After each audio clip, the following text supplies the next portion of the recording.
Welcome everyone to episode 5 in our What If interview series, where we discuss and share knowledge on customer experience, digital transformation, and how to better serve vulnerable groups.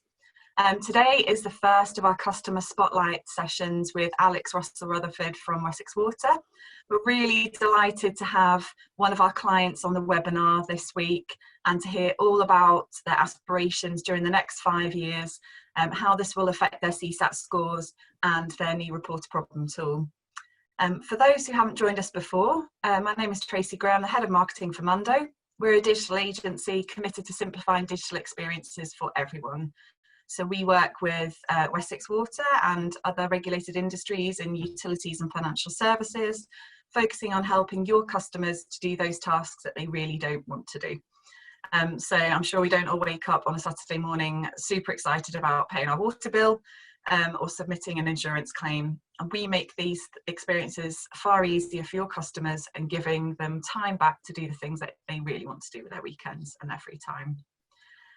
We also have my Mundo colleague Sarah on today, who will be helping with logistics and monitoring the chat and the Q&A. So if you've got any questions or comments, please do post those, and Sarah will ask them at the end. We'll be chatting for around 20-25 minutes, and then we'll move on to some questions and comments at the end. So a very big welcome to our guest today. Alex has spent over a decade focused on creating and transforming customer experiences from all parts of the water industry.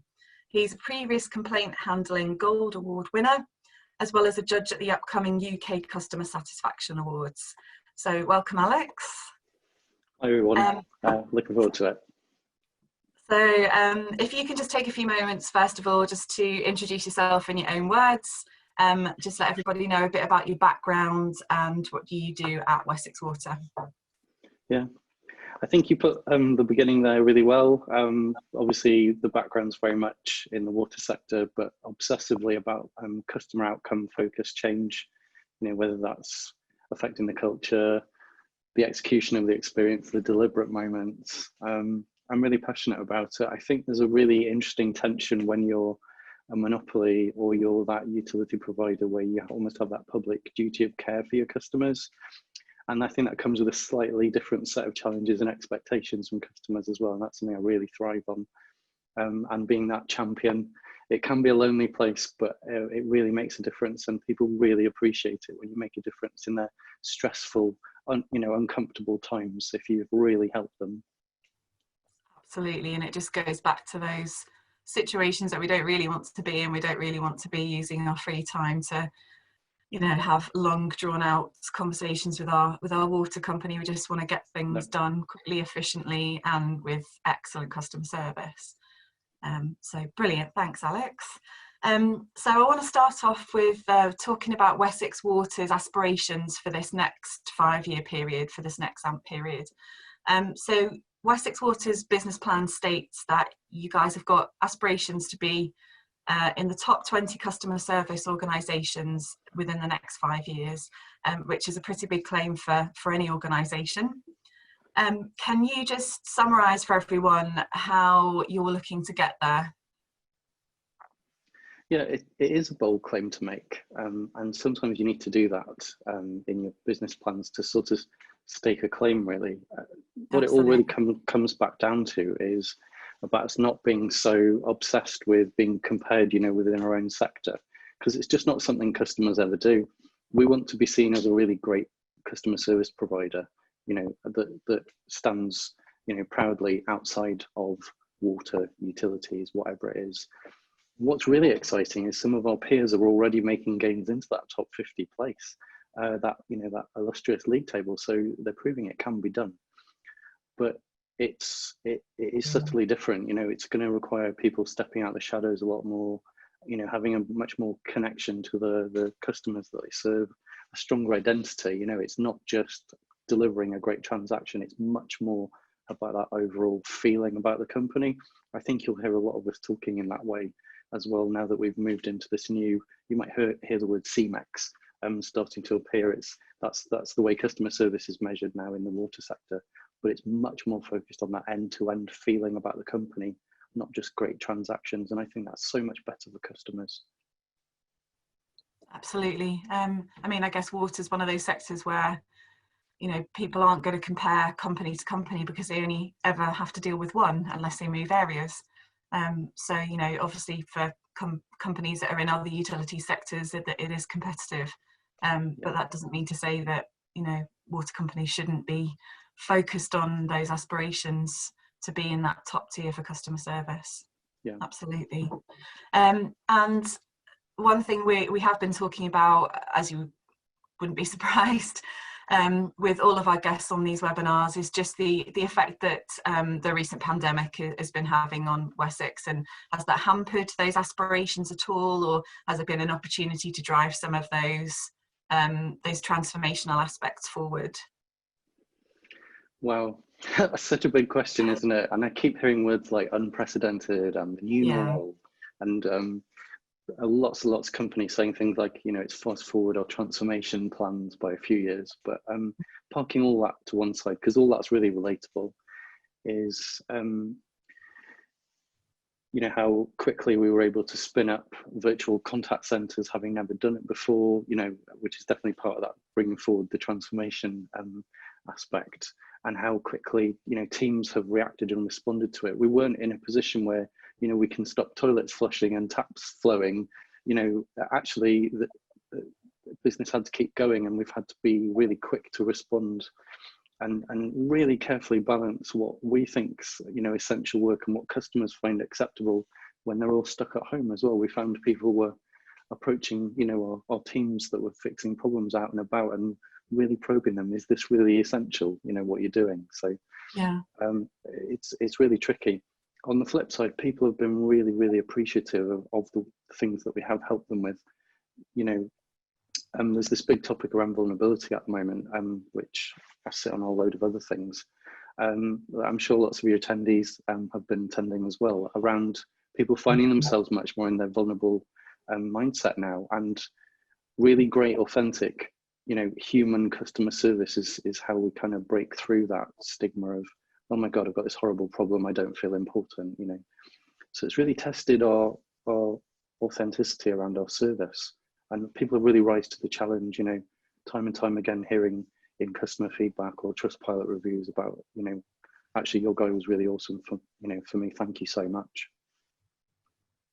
Yeah, I mean, absolutely. With you guys being an essential service provider, I guess maybe that things differ for you than they would for some other, maybe of the attendees or other companies around. Like you say, you can't just, you've got to keep those essential works going. You've got to keep that, you know, customer contact, and you've got to keep your service delivering as it was prior to the pandemic. Yeah, absolutely. That's great, thank you. So we want to just move on to talk about one particular aspect of your communication strategy. So that's the report a problem tool. And I know that you're going to take us through that in more detail, and you've got some slides which and a demo which you can show us. So if you want to share your screen, that'd be great. Super. I think this is the first time I've actually shared a screen on Zoom. I'm sure it'll be fine. There we go, perfect. Super. So I'm really excited to talk about this. This is a great piece of work that we've done with Mando, but I think it's a great example of how you can bring to life some of your principles around being much more deliberate in your execution of your experience, and not necessarily deliver something that's necessarily too simple and too transactional. Actually, you can make something stand out. So I'll just set the scene a little bit first. And obviously the big caveat is this is the 10-minute version. Obviously this is my baby. If anybody wants to talk at length about it afterwards, please do reach out to me. I'm quite happy to talk about this further. This is the summary, but we will have a quick canter through it as well. There's a live video. What I thought would be helpful to do is just set the scene around, so where were we at the beginning of this? You know, why did we decide to do report a problem? Well, a few key things had happened. We'd recently upgraded our operations CRM system to Microsoft Dynamics, which was a massive piece of work that we really wanted to make sure we were getting the best out of that new tool. And at the same time, we'd also been upgrading our website and platform as well to Sitecore. So knowing we had some of these bigger foundation slabs laid, you know, we were keen to make the best use of it. We also recognised that we had some catching up to do digitally. You know, we're not you know, at the end of our journey here. So we had some things that were already on the to-do list around customers being able to do a lot more themselves, you know, in their own time along the channel that they prefer. But what was most important was about creating something really engaging. It couldn't be something that couldn't coexist with all the other great work that we do. You know, we've spent a lot of time and effort on our customer experience, on our face-to-face, on our telephony, on our written word. So it needed to coexist in this place where it felt like it was part of the same company. So that's where we were. However, we had to do something quite brave at the same time. We had to realize that we weren't necessarily the experts in doing this. So we totally could have spun something up, and cosmetically it might have looked fantastic. But Mando were really the experts that could help us integrate both the Microsoft and the site core systems together. So we could really offer that live integrated experience. You know, it's all well and good offering something that looks great or feels simple, but if it's not actually doing things live in the background, then that customer's expectations are going to be slightly out of alignment too. So that's how we ended up having a great relationship with Mando, and continues. It's hard to wake up though and say, actually guys, you know, we might not be the experts at doing this. It's you know, you've got to really land that message really carefully. So underneath report a problem, there's two key things, and I think it's important that everybody focuses back on these two things. There's no point launching a brand new tool unless it does two things. Does it actually help customers get things done? And does it actually help our teams get things done? Because if these two things are slightly out of alignment, you'll have something that's too simple for customers, and then we don't collect all that great information that we might need to know, that customers want to tell us. And it actually slows down the experience as a result of offering something simple up front. And as we all know, that drives things like repeat contact, you know, it lowers first time resolution as well. And it's frustrating for our teams because then they need to chase customers up for further detail.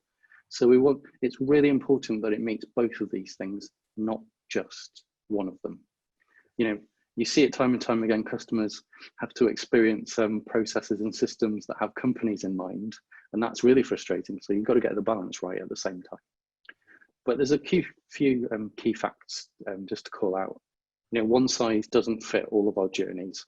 You know, something that's a lower priority, you know, that they just want to tell us about isn't going to be treated exactly the same as, oh my God, I've got a giant burst outside, for example. You're not going to ask the same questions in the same sequence. It's got to be the right outcome, you know, for that journey. So it has to be quite a dynamic tool that flexes based on what customers are asking and saying. And it has to, when it's done poorly, obviously it can reduce, like I was saying, first time resolution, increase customer and employee effort, which sort of defeats the object of a tool that's called report a problem. So before I press play and just show you the mobile version, I did toy with showing the desktop version, and then I realized who actually would be doing that in the first place. We've moved on. So before I press play, I just want to mention a concept that I'm going to tell you a bit more about after this, called the upside down tree. That might sound a bit fluffy, and I'll explain it afterwards. But like I was saying, there's certain information that we need to capture, and there's certain information that the customer wants to give us. And if we can surface that in a way that's nice, simple, and engaging, it helps us capture the right information that we need, but in a nice, you know, intuitive, natural way for customers.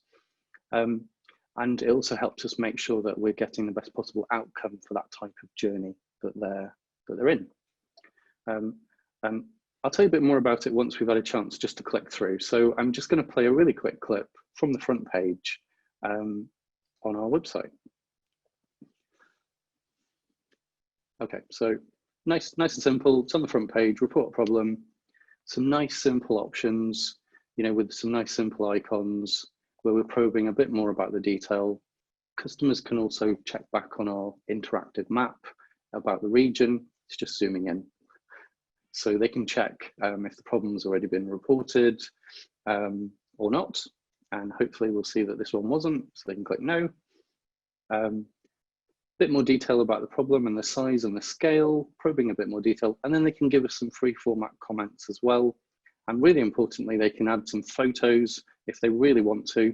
We give them a nice summary before they click submit, just to make sure the details are right. And then we can also probe them about the location as well. So they don't need to worry if they know their account number, they can give us their postcode as well. And that should be the end of that clip. Don't worry, that was a real quick canter through it. You can just go on our website if you like and give it a go. But hopefully what you saw there was something that didn't feel really hard to fill in, was deliberately simple and, and easy to navigate and understand, and in a logical flow there. So we're asking about the right things at the right time, and we're also giving the chance to provide a bit more detail at the right point. What I'm trying to get at here is by asking a smart set of dynamic questions, there's different outcomes that each journey needs to have. So if, for example, it's 3 o'clock in the morning and someone's reporting a really stressful, massive problem, maybe it's better and more reassuring to have a great warm voice reassuring you at the other end. And that's where we would route the upside down tree, rather than it be a self-serve, to say, let's have a really great call. Let's make sure that the conversation, that the details all right, and that you can go to bed not feeling stressed. There might be other journeys in the middle where a live chat needs to happen, just to clarify a few extra details, just to make sure that before we come out, we've got everything right. And then there's a whole load of journeys where actually great, it can all be done through self-serve. You've added a photo, you've given us the location, you've told us everything about it, it's all good to go. And that would, hand over seamlessly to our job tracker, which you might describe as being a bit like Uber, where they can track the progress of their journey. That's probably for a different webinar though. But my key point here is report a problem doesn't have to mean everything is just self-serve. It is within our gift to offer customers a really great outcome and experience. And if it's better to have a warm voice that's really reassuring, be brave, do that. If it's better to have, a conversation over live chat where you're clarifying a few extra bits and pieces, you're going to get a much smarter, better outcome for that customer. Don't just go simple. What are they going to remember you for when the dust is settled? Is it going to be that you made it really hard for them? Or is it going to be, oh my God, they really wanted to help me? And I know which one I prefer to be.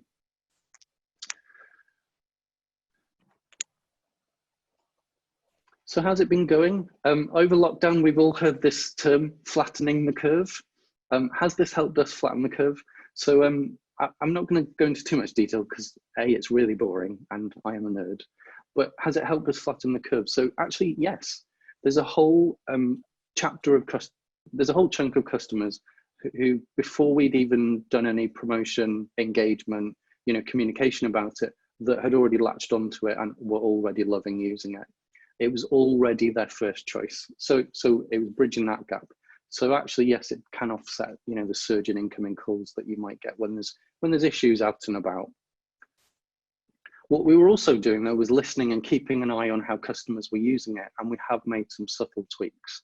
So, that adding extra branches to the upside down tree. So understanding how the customers were using it at certain times have led to subtle tweaks, different questions, different routes, so that we're still focused on that first time resolution. And what's been really fantastic is that it's been used over 14,000 times now for all different shapes and sizes. So really, really excited. So my parting message to this is, what if you could improve your CSAT scores just by doing things not differently, deliberately. So yes, it's all about being different, but it is within your gift to be deliberate in how you experience things. That's perfect. Thank you, Alex, for that run through. That's really, really great. I've just got a couple of questions around that content you just talked about there. So how do you feel it's revolutionised things for your customer journeys? So if we're being blunt, it's part of us catching up on the whole digital self-serve environment, recognizing that, people want to do things on their own terms. People want to do things using the channel that they already prefer. And it also helps us catch up to the type of tools that customers like using outside of utilities, right? Yeah. People's first choice is to do it themselves. We know that. And especially when it's not urgent. they just want to, do it and forget about it. Water companies are not always going to be the top of the list for things. So it's helped us do that. What it also does is it allows us to have something that, like I was saying earlier in the call, coexists with the other great work that we've been doing. So it's all well and good having a job tracker tool, that give customers updates on their experience. What was the first part of that? Well, it was this, so again, it starts feeling a bit more seamless as well. And this isn't the end of things either. This is part of us maturing that whole self-serve digital space as well. This is just the first run on there. And this was something that for us, it does give us, that bang for buck, because there are customers who have stressed, unsure, and this is the way they want to do it. Absolutely. And you talked about that handoff from this tool to other channels. Sorry, can I just ask you to stop sharing your screen now? And then we can get your beautiful face back on screen. Perfect. I'm back. So yeah, you talked about the handoff. How important do you think that handoff is, and to have that smooth, and to have that handoff to multi-channels? You said about it linking to phone calls or to Messenger, or other kind of channels. How important is that? Yeah, there's quite a blunt way of answering this question actually, which is around customers find it really weird when the different departments and tools don't all feel like they're wearing the same badge. Yeah. It's like, oh yeah, I could tell I was dealing with the back office guys because it felt different, formal, passive. So it's really important that, that despite an organizational structure, that it all still feels, effortless, and, like they would say on something like Project Runway, that we're all going to the same party. So we might do things differently, but we need to still sound, look, and feel like we're part of the same badge, and we're all really proud of wearing the Wessex badge. So it should feel really natural for us to do that. And actually, when you launch things in a really great way, it's actually seen as something that helps, like I was saying in the pack, it helps colleagues get their job done, because the tool's been designed, we've spent a long time listening to their needs, and they actually see it as a positive. Absolutely. So you mentioned that this is not the end of the road for the reporter problem. What other plans have you got for it? Where do you want to see it being taken, and where do you think, from a best practice customer experience point of view, it should be taken? Okay, so like I was saying, we're not at the end of this. So you all saw the interactive map there on the run through.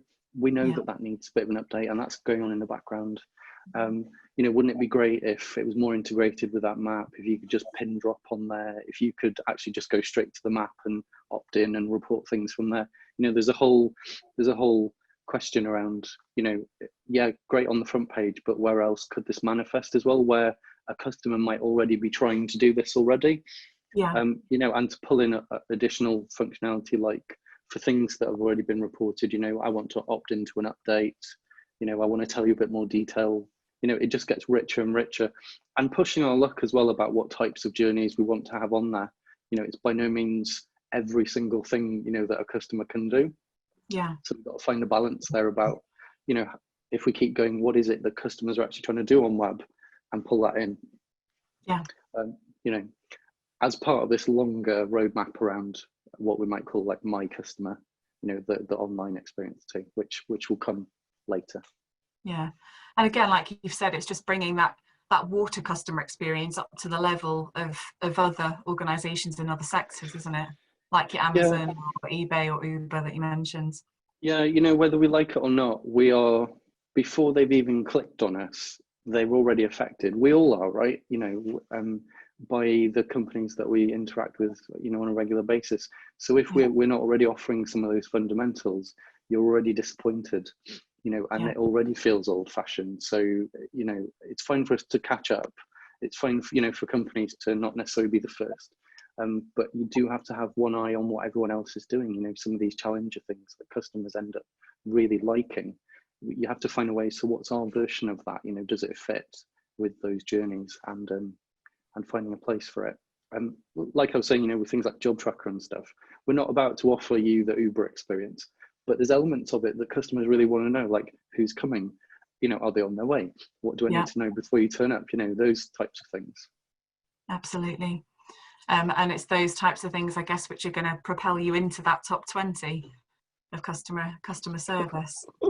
I get nervous every time you say that. So yeah, absolutely. You know, it's the independent badge, isn't it? That Yes. it's based on Yeah. customers, you know, outside of the sector. You know, and you know, we're really proud members of the Institute of Customer Service.